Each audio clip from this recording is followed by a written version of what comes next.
नमो अरिहन्ताणं नमो सिद्धाणं नमो आयर्याणं नमो उज्जायाणं नमो लोये सव्वसाहूणम्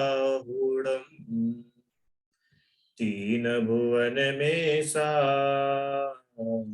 वीतराग विज्ञानता शिव स्वरूप शिव का नमो त्रियोग समायिके। यह परम मांगलिक ग्रंथ श्री छह ढाला जी है। इसके रचयिता पंडित दौलत राम जी है। छह ढाला की चौथी ढाल में हम सम्यक ज्ञान का स्वरूप समझ रहे हैं, जिसमें अभी तक हमने देखा सम्यक ज्ञान किसे कहते हैं, सम्यक ज्ञान के कितने भेद है और कितने प्रकार है। फिर सम्यक ज्ञान की महिमा जानी, किस प्रकार सम्यक ज्ञान महान है ना। और करोड़ों जन्मों तक भी तपस्या करने पर भी जितने कर्मों का क्षय नहीं होता अज्ञानी जीव के, उतना सम्यक ज्ञानी जीव के तो क्षण मात्र में हो जाता है ना। इस प्रकार से हमने सम्यक ज्ञान का स्वरूप समझ रहे हैं। आइए अब अपन थोड़ा आगे देखते हैं सम्यक ज्ञान की और महिमा और विषय इच्छा रोकने का उपाय। जे पूरब शिव गए जाहि अरु आगे जे है, सो सब महिमा ज्ञान तनी मुनिनाथ कहे है। विषय चाह दब दाह जगत जन हर निद जावे, तास उपाय न आन ज्ञान घन गान बुझावे। है ना। कल हमने स्टार्ट करा था, जे पूरब शिव गए, जो पूर्व में मोक्ष गए हैं, जो वर्तमान में मोक्ष जा रहे हैं और जो भविष्य में मोक्ष जाएंगे, वे सभी ते सब महिमा ज्ञान तनी, वे सभी सम्यक ज्ञान के बल से ही हुआ है। सम्यक ज्ञान ही उनका कारण है। ठीक है। अभी वर्तमान में कोई मोक्ष जाता है क्या? क्यों? और हम अभी वर्तमान में कोई मोक्ष जा रहा है? कौन जाता है बताओ? किसको मोक्ष हो रहा है वर्तमान में? ये जो विदेश क्षेत्र में तीर्थंकर विराजमान है उनको अभी भी हाँ, बहुत बढ़िया। विदेश क्षेत्र में, वर्तमान समय में विदेश क्षेत्र में चतुर्थ काल है, तो वहां पर तो हमेशा ही चौथा काल रहता है और वहां पर जीव मोक्ष जा रहे हैं, है ना। और भूतकाल में तो अनंत जीव मोक्ष चले गए हैं और भविष्य में भी अनंत जीव मोक्ष जाएंगे। जाएंगे कि नहीं जाएंगे? जाएंगे। तो सब किसके बल पर जाएंगे? इस सम्यक ज्ञान के बल पर ही जाएंगे। जब तक ज्ञान सम्यक नहीं होगा, मोक्ष का रास्ता खुलेगा नहीं। ज्ञान सम्यक माने भेद विज्ञान, निज और पर का बराबर भेद विज्ञान, उसका नाम है सम्यक ज्ञान, है ना। आगे, विषय चाह दवदाह जगत जन अरनि दचावे, तास उपाय न आन ज्ञान घनघान बुझावे। विषय चाह दवदाह, दव मतलब पता है आपको? दव नहीं पता? अच्छा, आप लोगों ने एक शब्द सुना है दावानल? बच्चों सुना है क्या हिंदी में एक शब्द दावानल? सुना है ना, हिंदी में पढ़ा होगा। दावानल, दावानल मतलब जंगल में लगने वाली अग्नि। जंगल में जो अग्नि लगती है उसको कहते हैं दावानल। ठीक है। तो जंगल में अग्नि कैसी लगती है? क्यों? क्यों सार्थक? एक जंगल में आग लग गई तो कितने बाल्टी पानी डालना पड़ेगा बुझाने के लिए?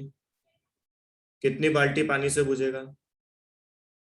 हाँ, अच्छा, फायर फायर ब्रिगेड मंगवानी पड़ेगी। फायर ब्रिगेड से बुझ जाएगी जंगल की आग? हाँ कि ना? नहीं बुझती। अरे जंगल की आग इतनी खतरनाक है कि फायर ब्रिगेड हो और पानी की बाल्टियां हो, फायर एक्सटिंग्विशर हो, आप कुछ भी लगा लो, वो आग बुझती नहीं है, वो तो बढ़ती ही जाती है, बढ़ती ही जाती है। बराबर। हाँ। वैसे ही पंच इंद्रिय के विषयों की इच्छा, पंच इंद्रिय के विषयों की इच्छा ये कैसी है? पंच इंद्रिय के विषयों की इच्छा कैसी है? उन्होंने बताया जंगल के आग के समान है। क्यों जंगल के आग के समान है? कि इस इच्छा को जितना जितना हम पूरा करने की कोशिश करते हैं, ये उतनी बढ़ती जाती है। जंगल में आग जब लगती है उस अग्नि को लोग जितना बुझाने की कोशिश करते हैं उतनी वो आग बढ़ती जाती है। पता है? नहीं पता? जंगल की अग्नि को जितना बुझाने की कोशिश करते हैं उस पानी से वो आग और बढ़ती है।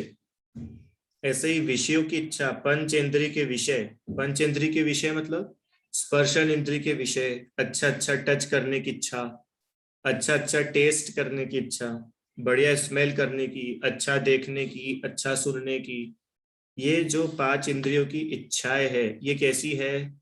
ये जंगल की अग्नि के समान है, बढ़ती जाती है, बढ़ती जाती है। उसमें आता है पाठ में कि ये जो भोग है, भोग, भोग मतलब पांच इंद्रिय के विषय भोग, जब सुनते हैं ना विषय भोग, पांचों इंद्रिय के जिनसे हम पोषण करते हैं, तो उसका बताते हैं, जो भोगों का है दास वह सब जग का दास है, जो भोगों से उदास प्रभुता उसके पास है, भोगों से सुख की कल्पना संसार मार्ग है, स्वाधीनता का मार्ग तो निर्ग्रंथ मार्ग है।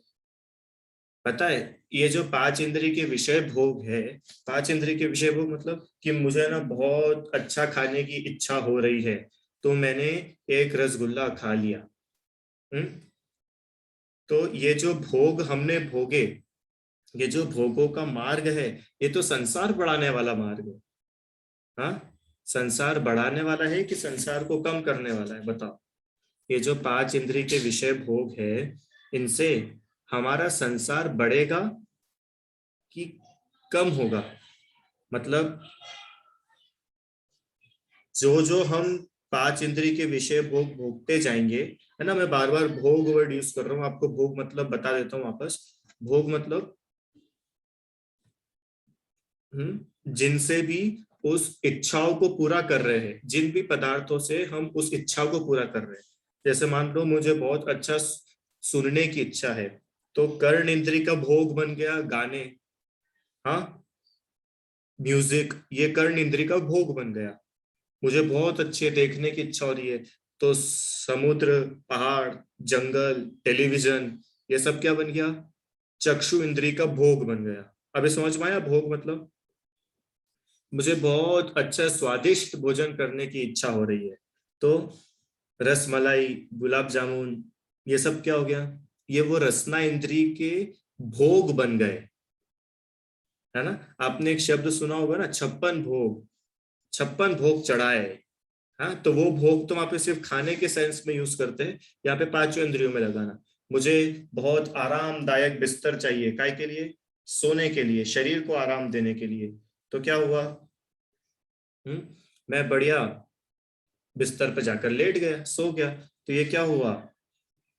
ये हुआ स्पर्शन इंद्रिय का भोग, स्पर्शन इंद्रिय को भोगा हमने। ठीक है, ये हुआ स्पर्शन इंद्रिय का भोग। इस प्रकार पांचों इंद्रिय के भोग होते होते कि नहीं होते? बताओ आप लोग, पांचों इंद्रिय के भोग होते हैं कि नहीं होते? होते हैं ना। घ्राण इंद्रिय का भोग क्या है? बढ़िया सुगंधित खुशबू, है ना, बहुत अच्छा सेंट, परफ्यूम, डिओड्रेंट, या अच्छे अच्छे खुशबूदार फूल, ये सब क्या है? ये पांच इंद्रिय में से घ्राण इंद्रिय के भोग है। इस प्रकार अनेक अनेक भोग जो है यह जीव भोगता है, और भोग करके क्या मानता है? क्यों बताओ? ये पांच इंद्रिय के भोगों को भोग करके हम क्या मानते हैं?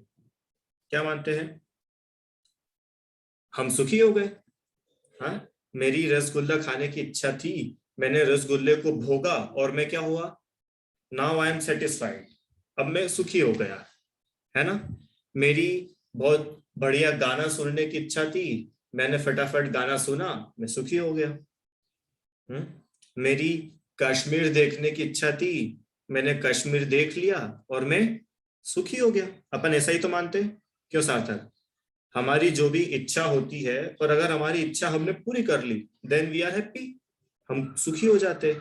पर यहाँ पर क्या बताया? हाँ, कि ये जो भोग है, इन भोगों से अगर हम सुख की कल्पना भी कर रहे हैं, माने ये जो पांच इंद्रिय के भोग है, जो भी हम पांच इंद्रियों को खुश करने के लिए करते हैं, हम क्या सोचते हैं कि इनसे तो हम सुखी हो जाएंगे। तो भोगों से जो सुख की कल्पना है वो क्या है? वो संसार मार्ग है, वो संसार का कारण है, मोक्ष का कारण तो नहीं है। हाँ, अब इसके पीछे का लॉजिक बताओ, क्यों है ऐसा इसके पीछे लॉजिक? हम्म क्या इसके पीछे लॉजिक क्या है? अरे भोग भोगेंगे फिर हम सुखी होंगे तो हमको राग होगा, भोग नहीं मिलेंगे तो हमें द्वेष होगा। तो ये राग द्वेष तो संसार का ही कारण हुआ ना। हाँ, शरीर को हम अच्छा मानने लगेंगे, शरीर को आराम मिलेगा तो क्या हुआ? शरीर में अपनत्व हुआ, मोह हुआ। तो ये मोह राग द्वेष तो संसार के ही कारण हैं, इसलिए दुखी करने वाले हैं, है ना। देखो इसी की कुछ आगे की लाइंस पढ़ के सुनाता हूँ। हमें ऐसा लगता है धन, धन से हम सुखी हो जाएंगे, लगता है कि नहीं आप लोगों को? अभी अपन पिछले इसके ऊपर ही पढ़ करके आए थे, धन समाज गज बाज राज। हाँ, धन से मैं सुखी हो जाऊंगा।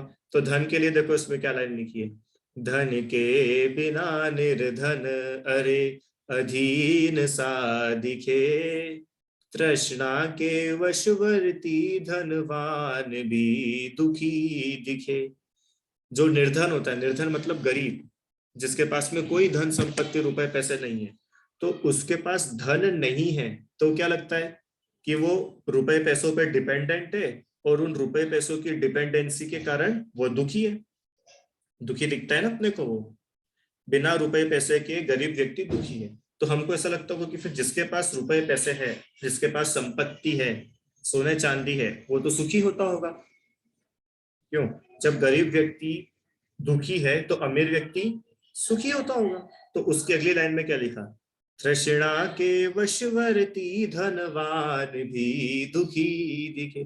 तृष्णा के वश, तृष्णा मतलब इच्छा है। हाँ, गरीब व्यक्ति के पास धन नहीं है इसलिए दुखी, और अमीर व्यक्ति के पास में धन है, धनवान के पास में खूब धन संपत्ति है, पर उसकी इच्छाएं इतनी है कि वो दुखी है, अपनी इच्छाओं के कारण परेशान है कि नहीं? इच्छाओं के कारण परेशान है ना। अब लोगों, सच्ची में लोग परेशान होते हैं, मैं मिला हूं ऐसे लोगों से कि हमारे पास तो अब 10 करोड़ रुपए है, अब हम ये सोच रहे कि 10 करोड़ रुपए को यूज कैसे करें, हम एंजॉय कैसे करें। हाँ, इसलिए हम कभी पेरिस जाते हैं, हम कभी लंदन जाते हैं, हम कभी न्यूयॉर्क जाते हैं, हम संसार में भटकते ही रहते हैं सुखी होने के लिए, पर हो पाते नहीं है, कभी सेटिस्फाई नहीं हो पाता। 1 करोड़ व्यक्ति, किसी कोई व्यक्ति 1 करोड़ रुपए कमाए, कोई व्यक्ति 1000 करोड़ रुपए कमाए, अरे मैं बोल रहा हूँ कोई व्यक्ति रावण जैसा अर्ध चक्रवर्ती हो या कोई चक्रवर्ती हो, तो भी वो सेटिस्फाई कब होता है? सेटिस्फाई कब होता है? वो होता है कभी सेटिस्फाई नहीं होता। उसको क्या लगता है, और कमाऊं और कमाऊं। और चलो आपने और मैंने तो रावण को नहीं देखा, पर आपने और हमने अभी वर्तमान के तो मिलेनियर्स बिलियनियर्स को देखा है।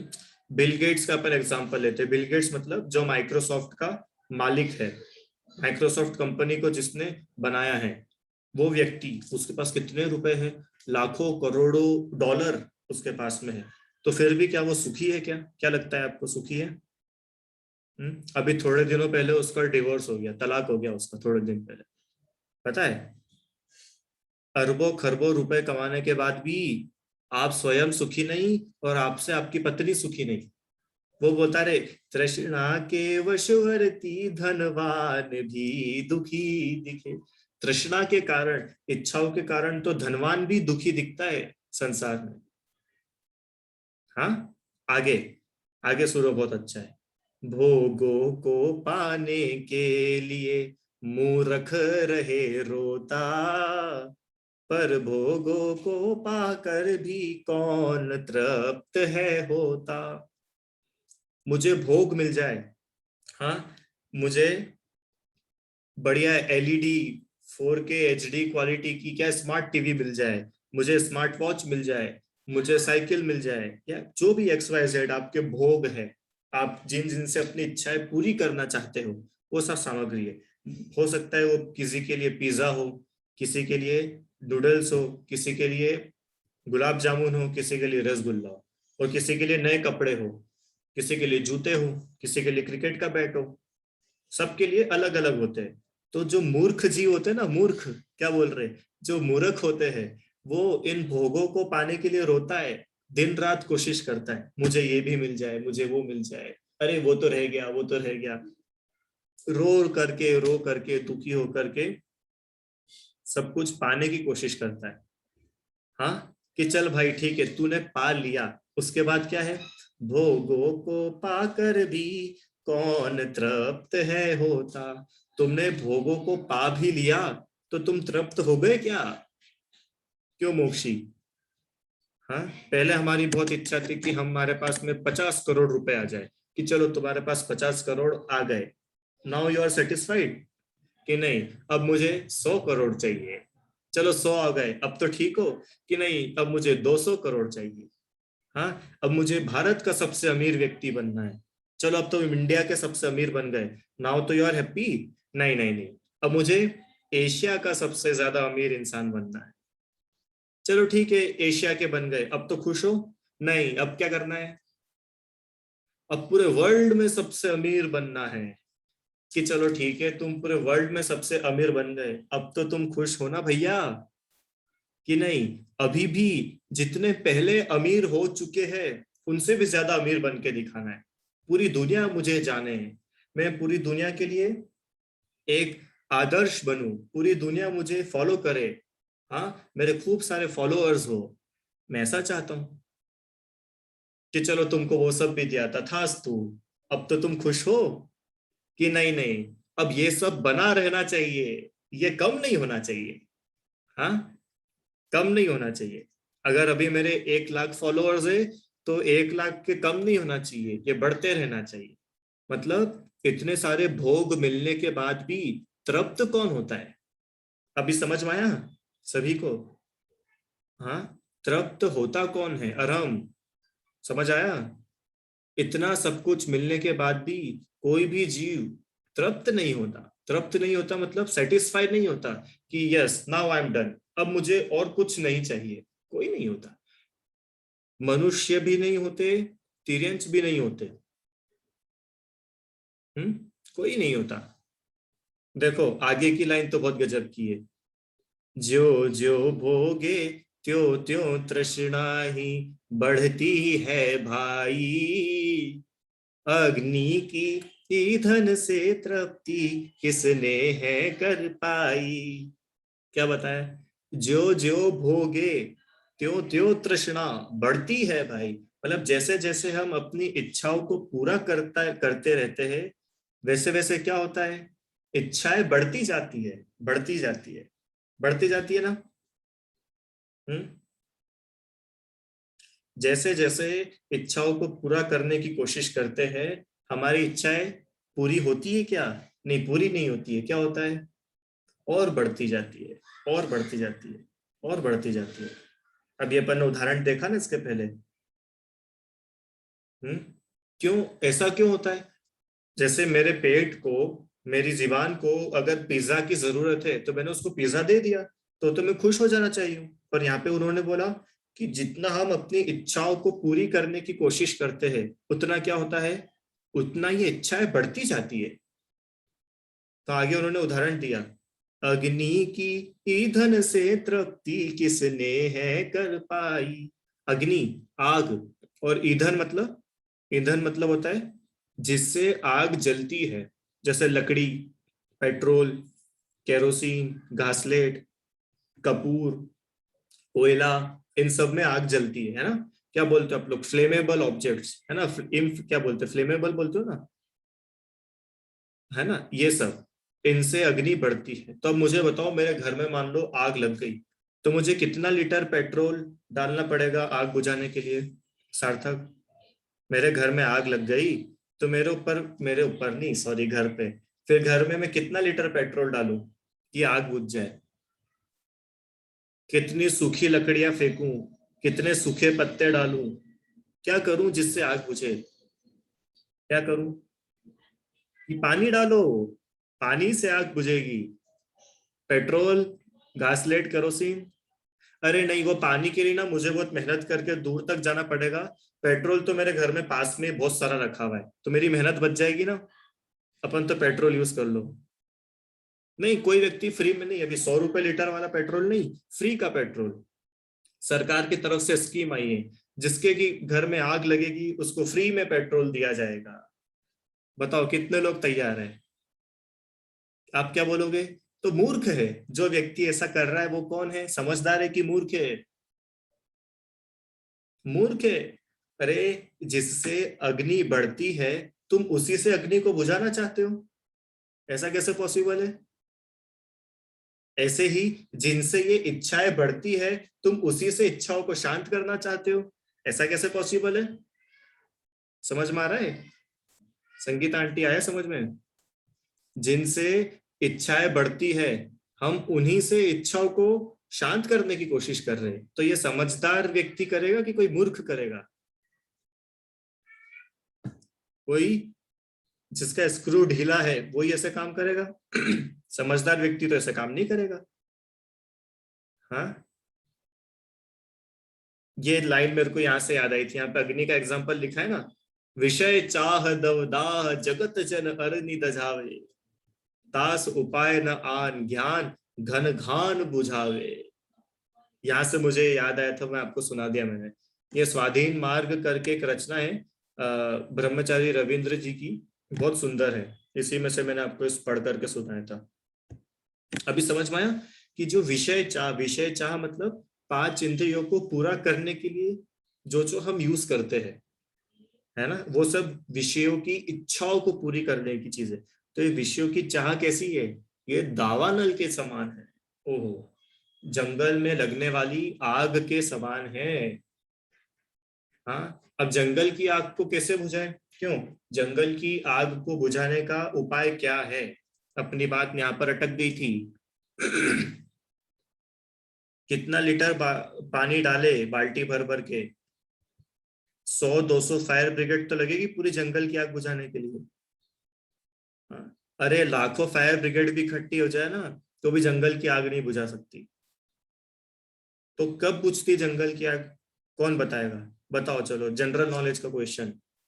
अभी अभी कुछ दिनों पहले लगी थी ना, अमेजोन के जंगलों में आग लगी थी, ब्राजील और कहां कहां पर आग लगी थी जंगल में। बताओ कौन बताएगा? जंगल की अग्नि कैसे बुझती है? बताओ मोक्षी, कहाँ चले गई मोक्षी? हाँ बोलो, कैसे बुझती है जंगल की अग्नि? जब बारिश होगी तब बुझेगी। बारिश मतलब ऐसे बूंदाबांदी जैसी अभी चल रही है वैसी? मूसलाधार बारिश। हाँ, मूसलाधार घनाघन बारिश हो जब बुझती जंगल की आग। ऐसी थोड़ी बहुत बारिश में काम नहीं चलता। कैसी बारिश हो? घनाघन बारिश, बरसती जाए बरसती जाए बरसती जाए, कई घंटों तक कई दिनों तक लगातार खूब बारिश हो, तब जाकर के जंगल की आग बुझती है। ऐसे नहीं बुझती, है ना। तो ये तो जंगल की आग की बात हुई। अब इससे अपना क्या लेना देना? हम तो जंगल में नहीं रहते, हम तो शहर में रहते, हमारे यहाँ तो ऐसी आग भी नहीं लगती है। हाँ, अरे तो अपने को आग बुझाना नहीं सिखा रहे दौलत राम जी, अपने को बता रहे हैं कि जैसे जंगल की आग खतरनाक है। और जंगल की आग का एग्जाम्पल क्यों लिया मालूम है? जंगल की आग कितनी जल्दी बढ़ती है? धीरे धीरे बढ़ती होगी ना। क्यों सार्थक? जैसे आज एक पेड़ जला, फिर 1-2 दिन बाद दूसरा पेड़ जलेगा, फिर वो पेड़ पूरा जल जाएगा, फिर उसके पास वाला पेड़ जलेगा। जंगल की आग कैसे लगती है मालूम है? बहुत तेज, देखते ही देखते देखते ही देखते तो पूरा जंगल झुलसने लगता है ना। जंगल की आग कितनी तेज लगती है, फटाफट फटाफट। ऐसे ही ये जो विषयों की इच्छा है, ये फटाफट फटाफट बढ़ती जाती है। समझ में आया? इसलिए जंगल की अग्नि के उदाहरण दिया दौलत राम जी ने। जिस प्रकार जंगल की आग बहुत तेज गति से बढ़ती है, बहुत स्पीड में पूरा जंगल जल जाता है। सोचो, यहाँ पे जंगल की बात करी है, घर के गार्डन की बात नहीं करी है। जंगल मतलब समझते हो कितनी बड़ी जगह, कितने हजारों स्क्वायर फीट में जंगल होते हैं, बड़े बड़े जंगल होते हैं, लाखों करोड़ों लाखों स्क्वायर फीट में। इतने बड़े बड़े जंगल ऐसे झट झट करके पूरे जल जाते हैं। वैसे ही ये इंद्रियों की, विषयों की इच्छा आग के समान है, जो हमको जलाती रहती है। हम उसमें जलते जाते, जलते जाते, जलते जाते। समझ में आई ये दो लाइन? बहुत गजब की लाइन है, मार्मिक पंक्तियां है। इसलिए उन्होंने बोला कि इसका उपाय क्या है। इसका उपाय क्या है कि जंगल की अग्नि बुझाने का उपाय तो है घनघोर बारिश। हाँ, तो ये जो अंदर अपने विषयों की अग्नि जल रही है, इसको शांत करने का दूसरा उपाय क्या है? इसको शांत करने का तो एकमात्र उपाय है ज्ञान। ज्ञान रूपी बारिश। वहां पे तो पानी की बारिश चाहिए, और यहाँ जो पंच इंद्रिय की विषयों की आग जल रही है अपने अंदर, हाँ, उसको बुझाने का तरीका क्या है? ज्ञान की बारिश। ज्ञान की बारिश मतलब सम्यक ज्ञान हो तो विषयों की इच्छा रुकेगी, और सम्यक ज्ञान नहीं हुआ, ये नहीं समझ में आया कि ये जो पंचेंद्रिय के विषय है ये मुझे दुखी करने वाले हैं, सम्यक ज्ञान अगर नहीं है तो ये आग बढ़ती चली जाएगी, बढ़ती जाएगी। है ना? देखो इसको पढ़ते थोड़ा। जिस प्रकार वन में लगी हुई अग्नि दावानल वहां की समस्त वस्तुओं को भस्म कर देती है। क्या तो पत्ते, क्या तो जानवर, सब सब जल के खाक हो जाते हैं। उसी प्रकार पांचों इंद्रियों संबंधी विषयों की इच्छा संसारी जीवों को जलाती है, यानी दुखी करती है, संसारी जीवों को दुखी कर देती है ना? जलाती मतलब हमने शरीर में आग नहीं लगेगी। अब बोलोगे क्या, मेरे शरीर में तो धुआं निकल ही नहीं रहा है, तो मेरे अंदर तो आग नहीं जल रही है विषयों की। अरे यहाँ पे धुआं नहीं निकलेगा। हाँ, ये उदाहरण दिया है। जैसे जंगल में आग लगती है तो समस्त चीजें आसपास की सब स्वाह हो जाती है, खत्म हो जाती है। वैसे ही शरीर, ये पांच इंद्रियों संबंधी इच्छा से संसारी जीव अत्यंत दुखी होता है। और जिस प्रकार वर्षा की झड़ी झड़ी उस दावानल को बुझा देती है, उसी प्रकार यह सम्यक ज्ञान उन विषयों को शांत कर देता है, नष्ट कर देता है। अभी समझ में आया? देखो इसका एक एग्जाम्पल। चक्रवर्ती, 6 खंड का राजा, 96,000 रानियां, करोड़ों करोड़ों हाथी घोड़े, हाँ, बड़े बड़े भवन, बड़ी सी सेना, सब कुछ उसके पास है। और क्षण मात्र में झट से क्या करा? क्या करा चक्रवर्ती ने? हाँ, जंगल में गए, वस्त्र उतार के फेंके, और दिगंत दिगंबर दीक्षा ले ली। किसके बल पे ली दीक्षा? क्यों? क्या ऐसा उनके अंतर था? क्यों चक्रवर्ती को किस चीज की कमी होती है? कोई गरीब व्यक्ति दीक्षा लेता समझ में आता है कि बेचारे के पास कुछ नहीं था छोड़ने के लिए, इनके पास तो सब कुछ है, तो भी छोड़ के चले गए। क्यों छोड़ा? सम्यक ज्ञान का बल था। समझ में आया? सम्यक ज्ञान, उनको समीचीन ज्ञान है कि ये सब मुझे संसार में डुबाने वाली वस्तुएं है, ये मुझे सुखी नहीं कर सकती, ये सब वास्तव में दुख के ही कारण हैं, इसलिए इन्हें छोड़ना ही एकमात्र उपाय है। तो ये जो हुआ ना, ये किस कारण से हुआ? ये हुआ सम्यक ज्ञान के कारण से। सम्यक ज्ञान के कारण से वो पंचेंद्रिय के विषय शांत हो जाते, ठंडे हो जाते। आगे, इंद्रिय विषयों की चाह दावानल के समान है। जैसे वन की अग्नि फैलती ही जाती है, सारे वन को अग्नि रूप कर जलाकर भस्म कर देती है। सोचो, जंगल के जंगल जल करके नष्ट हो जाते हैं। एक जंगल को बनने में कितने साल लगते पता है? कोई अंदाजा लगा सकता है? एक जंगल को बनने में कितने साल लगते होंगे?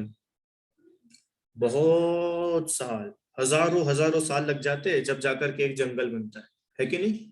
कितने सारे पेड़ उगेंगे, पौधे उगते हैं, जानवर उसमें आते हैं, फिर और जानवर बढ़ते हैं, तालाब होता है, तालाब बनता है, पानी भराएगा, और पेड़ लगेंगे, और पेड़ बड़े होंगे। कितना समय लगता है? हजारों वर्ष लग जाते हैं।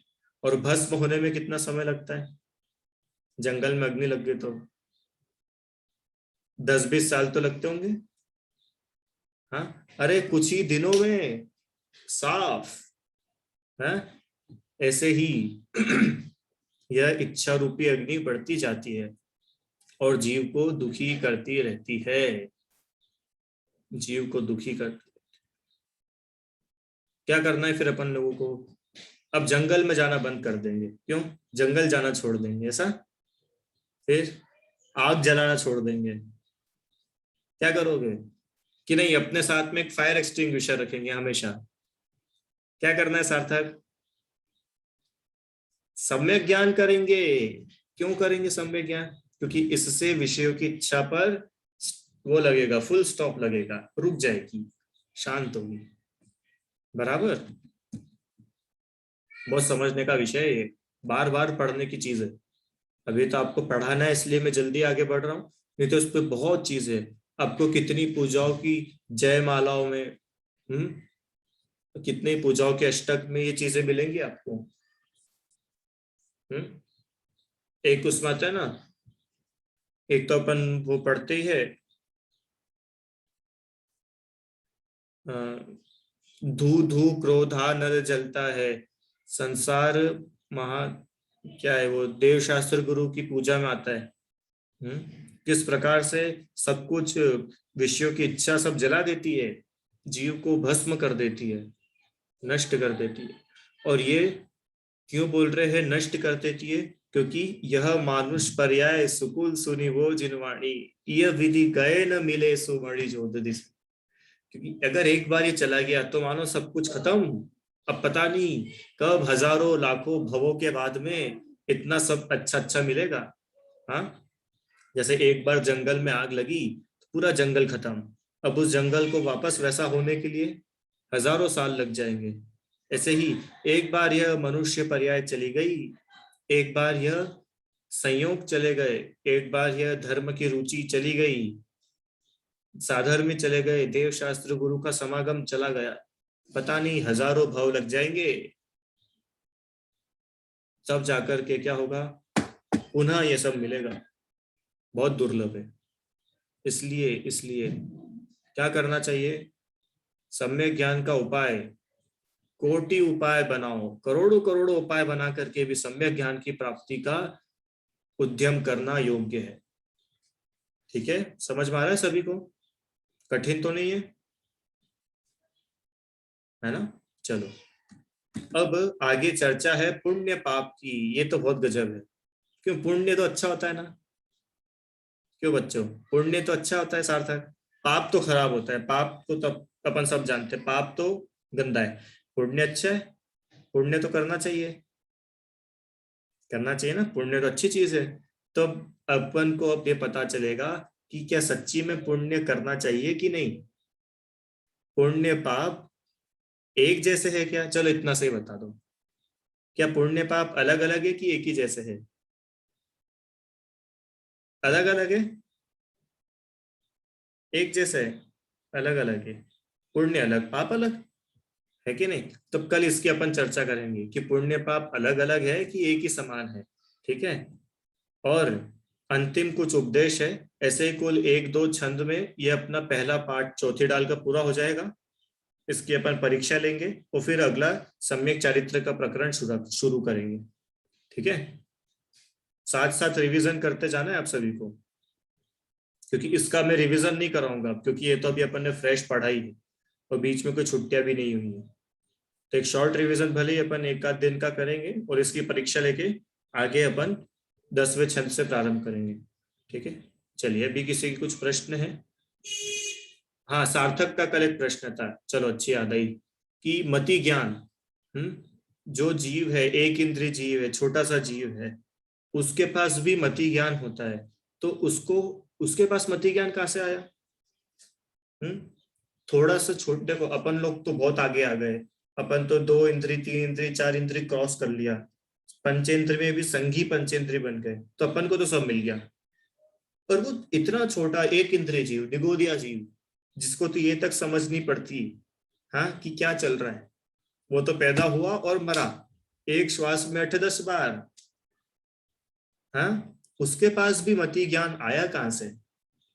उसके पास शुद्ध ज्ञान कैसा है? क्योंकि मति ज्ञान और शुद्ध ज्ञान तो समस्त जीवों के पास होता है,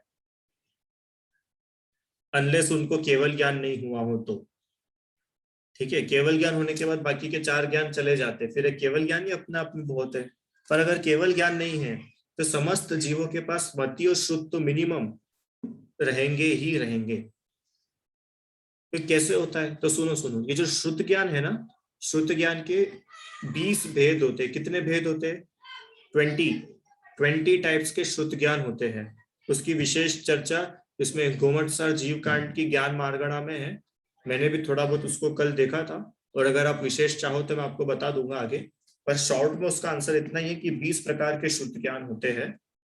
जो हम बोलते हैं ना 11 अंग, 14 पूर्व, द्वादशांग का ज्ञान, ये ज्ञान आगे आगे बढ़ता जाता है ना। तो वो तो सबसे महान ज्ञान है।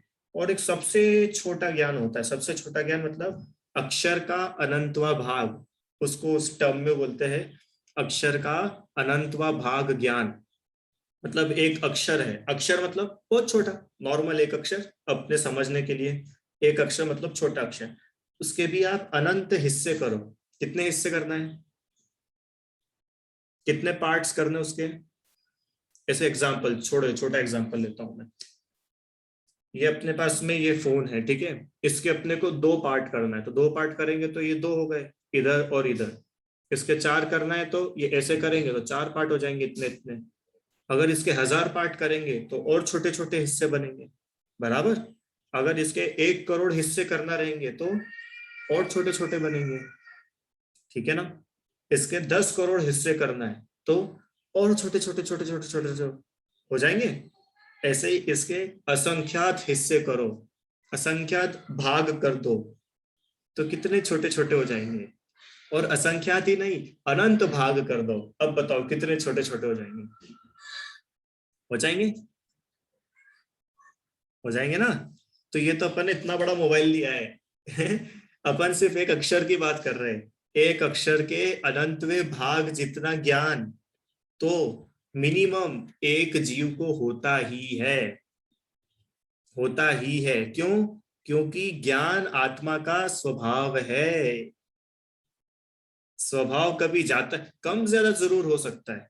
देखो, वो हो सकता है इतना सा हो और हो सकता है इतना सारा हो, पर रहेगा जरूर। वो स्वभाव है, वो कहीं से आता नहीं है, वो रहता है। हाँ, इसके लिए प्रवचन सार जी में बताया है 24 और 25 नंबर गाथा में कि आत्मा जो है वो ज्ञान जितना है उतनी ही आत्मा होती है। ऐसा नहीं कि कोई आत्मा छोटी और उसका ज्ञान बहुत ज्यादा, या ज्ञान तो बहुत कम रह गया और आत्मा बहुत बड़ी हो गई, ऐसा भी नहीं है। ठीक है, जो जीव है उसमें ज्ञान रहेगा ही सही, बिना ज्ञान के जीव होता ही नहीं है। क्योंकि अगर उसमें से ज्ञान ही चला गया तो आपने उसमें से उसका एक गुण हटा दिया, वो पॉसिबल नहीं लेकिन है। भैया जी, एक इंद्रिय जीव संगी कैसे हो सकता है? नहीं होता है ना संगी। 1 इंद्री, 2 इंद्री, 3 इंद्री, 4 इंद्री, इनके पास में मन नहीं होता। अब एक और प्रश्न है कि जब मन ही नहीं होता है तो फिर इनको काम कैसे होते हैं आगे? बिना मन के कैसे काम करते हैं? आप लोगों ने चींटी देखी है? चींटी, चींटी कितने इंद्रिय जीव है? 3 इंद्रिय जीव है ना। चींटी के सामने आप नमक रखो, शक्कर रखो, चींटी किसके पास जाएगी? जल्दी बताओ। शक्कर के पास जाएगी। कैसे जाएगी? उसके पास मन तो है ही नहीं, उसने सोचा तो था ही नहीं। हाँ, कि उसके ज्ञान की फंक्शनिंग ही ऐसी है कि बिना मन के भी कार्य होते हैं और उसके कर्म बंधन होता है और उसके अनुसार उसको आगे की गतियां मिलेगी। ऐसे ही 1 इंद्रिय में भी है, 2 3 4 सभी इंद्रिय जीव में होता है। ठीक है, वो ज्ञान की फंक्शनिंग ही वैसी रहती है फिर कि बिना मन के भी काम होते हैं, बराबर। चलो बढ़िया। जिनवाणी स्तुति। निज निधि निज में बताई, यह अनंत उप